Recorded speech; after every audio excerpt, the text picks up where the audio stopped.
Men of Poland take to the streets to reclaim what's been stolen away from them. Jordan Peterson sounding more Catholic these days than the Pope. And Novak Djokovic and Aaron Rodgers are in big trouble with the Great Reset crowd. Speaking of the lunatics of Davos, Candace Owens now is warning the world to learn how to hunt and raise your own food. Uh-oh, what's this all about? All that and more tonight from the Remnant Underground.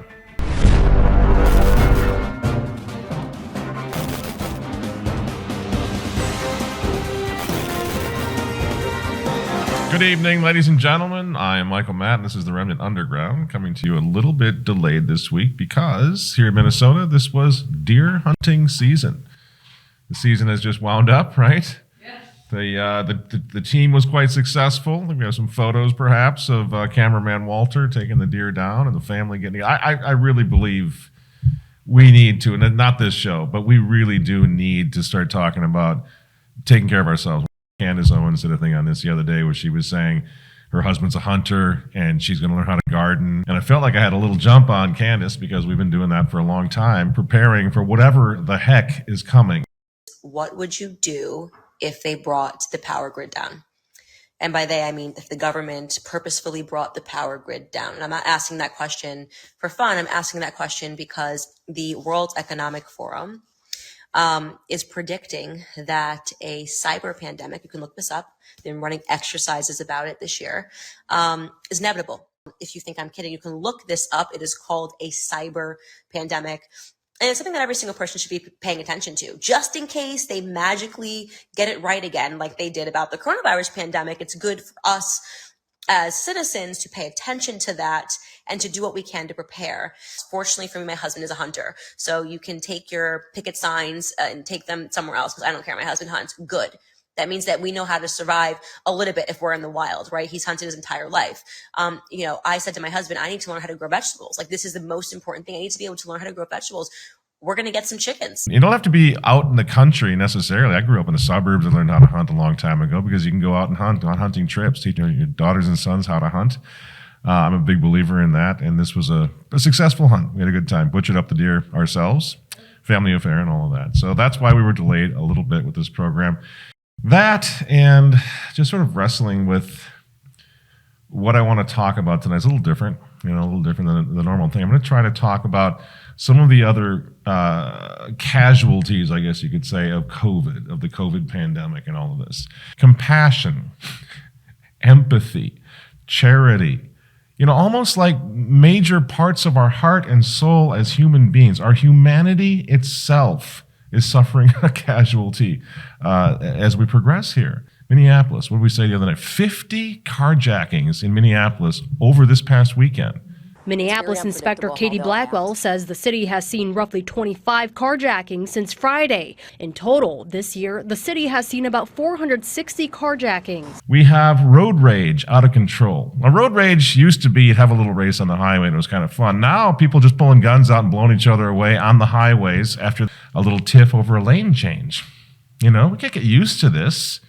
Random beatings in the streets. The one on the left is an Amazon delivery worker. The one on the right, a 67-year-old tenant. Soon, this happens.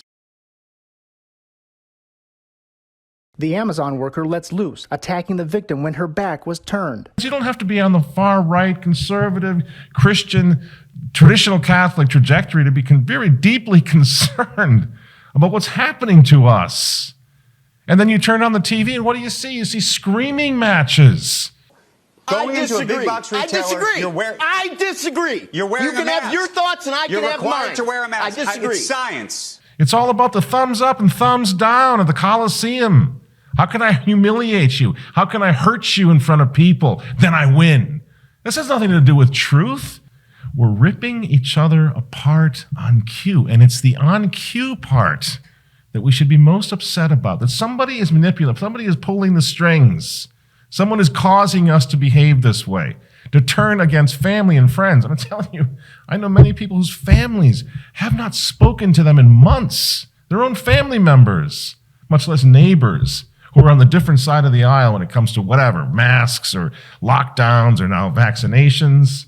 And see, this is more, or it should be, more terrifying than COVID itself. What is happening to us? So we're going to talk about this tonight, see if we can get somewhere. Maybe not. Maybe we're going to ask a bunch of questions we can't necessarily answer, but we're going to ask some questions. And just for the record, I'm not here to tell anyone what to do when it comes to personal health decisions. Do you know why? Because that would be insane. It's not my job to tell you what to do or what not to do when it comes to medications or vaccinations or whatever. That is not my job. In fact, at the kickoff of the Catholic Identity Conference last month, I practically begged the 700 folks who were in attendance at that conference not to let them do that to us. Don't let them polarize us over all of these issues which they're controlling. I'm a newspaper guy. Nobody's telling me to get vaccinated to continue to keep my job. It's very easy for me to say, I will never get vaccinated. But it's not so easy for a lot of people. And I know there are some people in this room who have little kids, and you're going to lose your jobs, you're going to lose everything. What they want to do is create two classes of citizens, the vaccinated and the unvaccinated. So they're trying desperately to divide all of us. And I would encourage you not to let that happen. So don't you think we need to discuss this a little bit? Or we can just keep screaming at each other indefinitely. See how that works out. Because I know that's truly Christ-like. Just to scream at each other and denounce each other. Let's keep doing that for a while. See how far it gets us. Now, a fully vaccinated friend of mine recently sent me the following clip. Question. They're telling the working people, vaccinate or lose your job. I have not heard anywhere, vaccinate or no welfare, vaccinate or no food stamps. Am I wrong? Or are they just not saying that? They're only saying it to the working people. It's a good question, and my vaccinated friend wants to know the answer to this. So do I. So guess what? We had ourselves a little discussion. We have a friendship still. We're holding this together. My friend talked to his priest and his wife and his kids and grandkids and everything. Early on, decided to get vaccinated. I didn't agree, but we're still talking. We're still trying to get through this. We're all victims of of the misinformation, disinformation that's going on. And so consequently, we're fighting now together, the vaccinated guy, the unvaccinated guy, shoulder to shoulder, fighting against Biden, fighting against the forced vaccine mandates that are coming out. And that's the big war. That's the big problem. We're still able to do that because we didn't allow them to blow our friendship apart. Now, I've got a friend who works for the Department of Defense. Now, he left Washington, D.C. right during the lockdowns last year, and now he lives alone and he teleworks every day. And guess what? They are not going to give him an accommodation, religious or otherwise. He is going to lose his job next week. Even though he's working by himself, they're insisting that he gets vaxxed as well. Hi, I'm Catherine Matt from RTV, and I wanted to remind you that we have an online store. RTV merchandise, t-shirts, we also have flags, hoodies, even the Sacred Heart lapel pin that Mr. Matt wears in every episode. We even have flags. It's all right there, and we're shipping in time for Christmas. I sure hope you'll check us out at shop.remnantnewspaper.com. That's shop@remnantnewspaper.com. The #1 tennis player in the world, Novak Djokovic, is trying very hard now, if you're paying attention to this story, which of course has been buried mostly in mainstream news. Until now, Novak Djokovic has declined to reveal his vaccination status. A lot is at stake if he doesn't play in Melbourne in January, a title to defend, a Grand Slam record to beat. But officials here say he won't be allowed in if he doesn't meet entry requirements. It doesn't matter whether you are #1 in the world or you're anything else. Our rules are about protecting Australians. That includes having had 2 doses of a TGA-recognised COVID-19 vaccine. Now, he's trying to cooperate, this guy. Even offered to get himself tested every single day so that he won't infect others, he won't pose a threat to anybody else. And remember, he's not a religious zealot. I mean, he's a decent guy. I think he's Russian Orthodox, right? Decent guy, family man. But he's not a zealot. He's a tennis player. He's not a Trump voter. He's not a MAGA hat wearing guy that you folks on the left love to beat up. He's not one of those guys. He's just an amazing athlete who's really, really concerned. You know, tens of thousands now, tens of thousands of nurses, same boat. They're losing their jobs this month. They're just mothers and fathers got little kids, you know, frontline heroes who worked with COVID patients every day last year. Do you remember them? I do. Medical professionals, by the way, who know more about COVID and preventing the spread of COVID than anyone else, right? Because every day they went into that hospital room where somebody was stretched out with COVID, and they figured out how to make sure that person not only survived, but they didn't catch it, they didn't spread it around themselves. They're good at it. And now we're just going to cancel them all. Does that bother you at all? Because I bet it does if you think about it. Just going to can them? They're done? We're not going to deal with them? What are they, rubes? They're anti-science, anti-medicine? How can you possibly say that?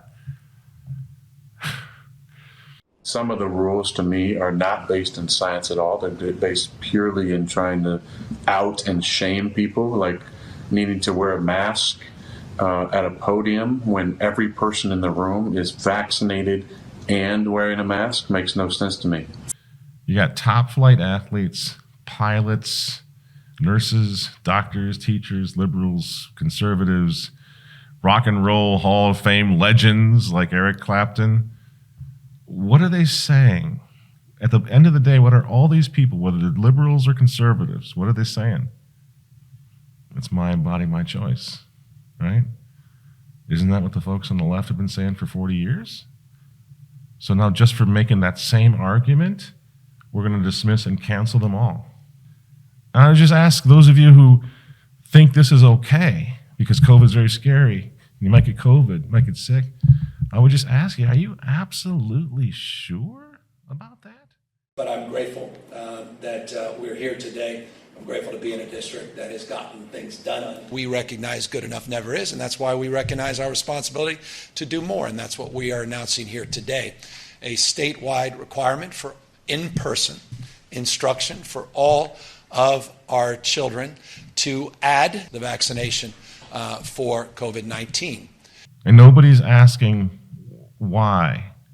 Why is it suddenly very important? You can work through the illogic of this. The politicians know best? Really? Did you seriously think that that's why? No, we're not sending a message any bill, but we want to be sure that what we send is not birdable or bird bath or privilege scrub. Those are two exercises we're engaged, bathing exercises we're engaged in. And because Nancy Pelosi and Joe Biden are telling us to vaccinate our kids, that's okay just because they're on your side of the aisle, my leftist friends? Because here's something for you to think about. I voted for Donald Trump.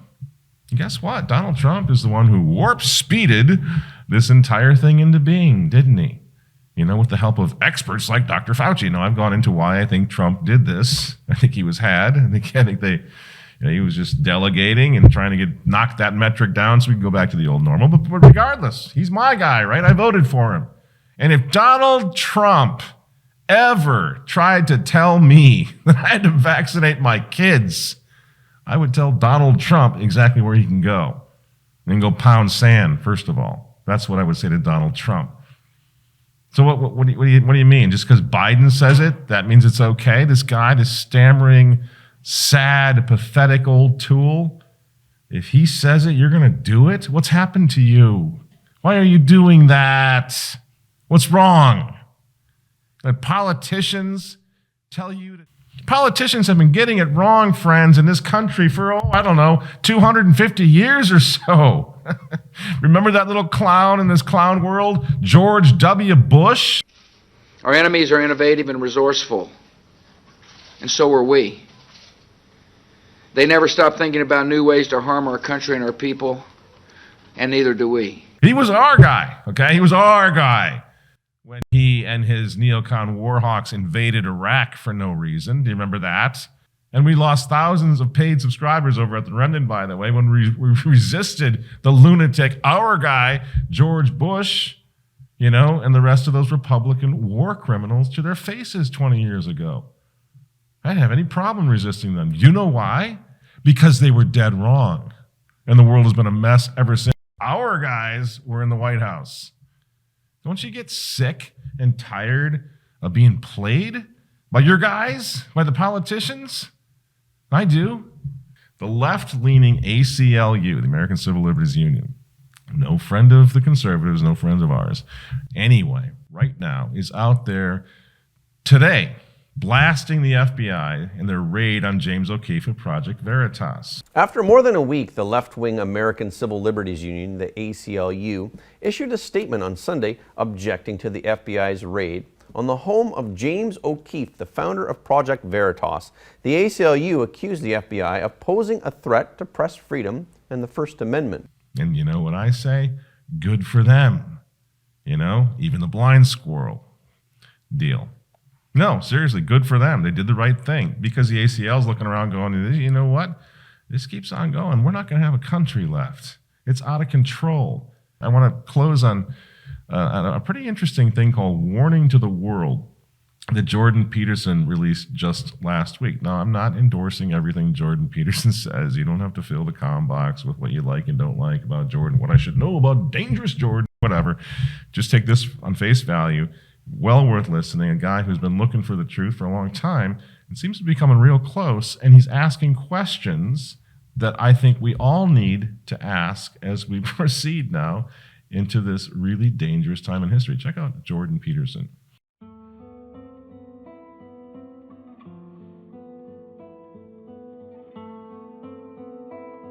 A wing and a prayer, or the enemy. This has to stop. God, lift from me the intolerable burden of my ignorance, arrogance, willful blindness, bitterness, and resentment. As I pray that others rise above the same faults and temptations.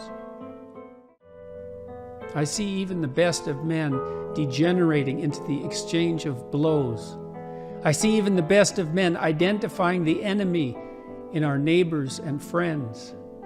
I see even the best of men falling prey to cowardice and self-righteous anger. It needs to stop. I need to stop. You need to stop before it's too late. God, forgive us our trespasses as we forgive those who trespass against us. May what is highest guide our vision. May what is highest open our ears. May what is highest guide our tongues. And may we pray, fearful of the hell we could so easily and carelessly create. Deliver us from evil. Shine a light into the corners of our dark hearts.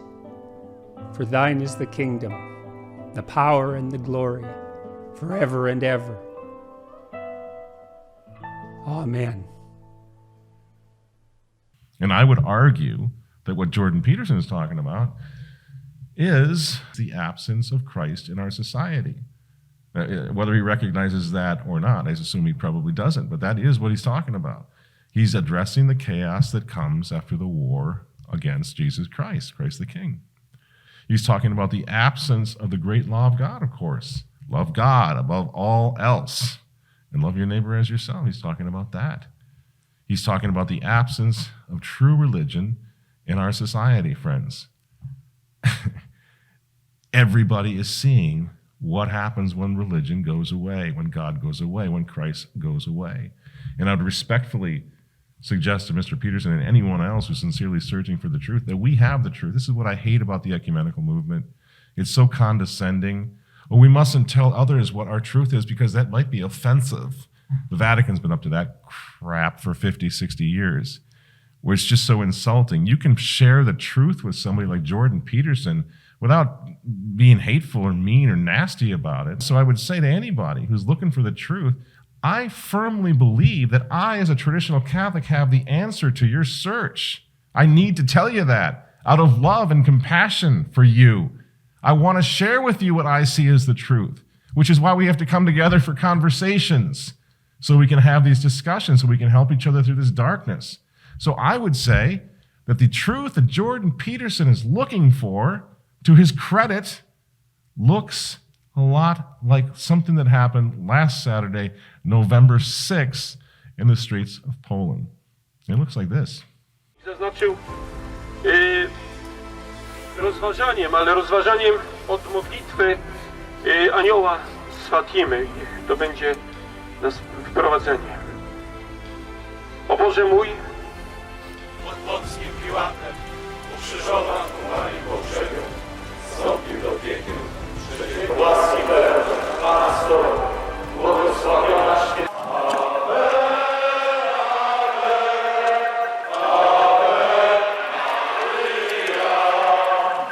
I błogosławiony owoc żywota Twojego, Jezus. Święta Maryjo, Matko Boża, módl się za nami grzesznymi, teraz i w godzinę śmierci naszej. Amen. The return to Christianity. The thing, the force, the entity, the religion that built Europe and much of the world. Greatest cathedrals, greatest pieces of music, was the greatest patron of the arts the world has ever known. Was the mother of theology and philosophy, the rule of law, the Magna Carta, all the way back thousands of years. Christianity, which sustained countless millions of souls for thousands of years, and it's only been since Christianity has fallen, which it has in its human element, that we've seen the world fall into hell because of it. So I firmly believe, Mr. Peterson, that what you're yearning for, searching for, is restored traditional Catholicism. Honestly do. And I hope we can have serious discussions about that. You know, that this faith, this religion, the kingship of Christ, yes, Christianity, yes, Catholicism, yes, it has been stolen away from us. And this is what must be restored if we have any hope of escaping the prison that we all find ourselves in right now in 2021. A Christless world, a world that does not have the benefit of the moral authority of the Catholic Church because the Catholic Church has silenced herself in her human element. That is why we resist Pope Francis, because he is withholding the truth intentionally from a guy like Jordan Peterson. He's talking about climate change and equity and all this stuff that he likes to talk about. But guess what, Francis? Jordan Peterson doesn't care. And nor should he, nor does any other serious thinking human being on the planet. He's going after the Latin Mass now. Anything he can possibly do to crush the old faith, lest someone like Jordan Peterson should, by mistake, stumble upon the truth. That's what he's doing. Oh yes, this movement of large families, faithful men and women going to Latin Masses, according to Francis, all those little children that they're having, this has to stop. Because if it doesn't stop, why, it could take down the entire New World Order. And guess what, Francis? You're right about that one. You're right about that. And it is going to take down the whole New World Order, this ridiculous New World Order of yours. The truth will win out in the end, and it will not be served by any of us in the church or in politics or anywhere else, burying our heads in the sand because we cannot handle the ramification of asking the question, what's going on? What's happening? This historical gesture between Pope Francis and the great Sunni Imam of Al-Azhar, Ahmed Al-Tayeb, is beginning to show concrete results. The Higher Committee for Human Fraternity presented their first major project while in New York. This initiative is a tribute to Abraham, whom Jews, Christians, and Muslims see as a common father. It's called the Abrahamic Family House. It's a complex that will integrate a church, mosque, and synagogue, which for the first time will share a collective space for dialogue between the religions. It was designed by architect Sir David Ajavi and seeks to deepen relationships between religions, as well as nurture the values of peaceful coexistence. Go ye, therefore, and convert all nations, baptizing them in the name of the Father, and of the Son, and of the Holy Ghost. Well, that's not the way it is anymore. Now we're building mosques and synagogues and churches so that nobody has to get converted, but just get along really well. Nobody's going to get baptized in the name of the Father, Son. Not anymore. We're enlightened, you see? Francis is not interested in converting anyone. Francis is not interested in the divine commission of Jesus Christ. He's not interested in conversion or in any modicum of compassion or empathy for anyone who disagrees with him. Which brings us full circle to the top of the show. Compassion and empathy, humanity disappearing at the highest levels. Where is Francis's compassion or empathy for the thousands of little children, homeschool families, moms and dads just got married, couple kids have been going to Latin Mass all their lives. He's going to take it away from them. He's going to rip out the Mass that they grew up with. Where's the compassion, Francis, oh merciful one? Is this why you're attacking the traditional Latin Mass? Because in its every word, every gesture, and every rubric, it reinforces the central dogma of Christianity, that Christ is the Son of God, the Redeemer of the world, and the only way that all men are saved through him. Is that the part that bothers you, Francis? Because there's no room for that with your new little deal there, the Abrahamic Center. No room for that in your one world religion that you apparently are trying to concoct. Just as there's no room, friends, for American patriotism in the New World Order, right? There's no room for truth. There's no room for Jesus Christ either in that New World Order. So Christians and patriots can form an alliance because these people intend to crush all of us. Christians, patriots, you know this to be true. You know this in your heart. They have declared war on all of us, on anyone who believes in Jesus Christ and tries to the best of his ability to follow Jesus Christ. It's war on all of us. And there's one question for all of us then to ask ourselves, what are we going to do? Are we going to remain in fear and just continue to obey and do as they say? Or do we come together as best we can, form an army of resistance, and go out and resist all of them to their faces for the rest of our lives, for however long it takes? I know what I'm going to do. So tell me, what about you? What are you going to do? I'm Michael Matt for Remnant TV. Thank you so much for joining us tonight, and we'll see you next week.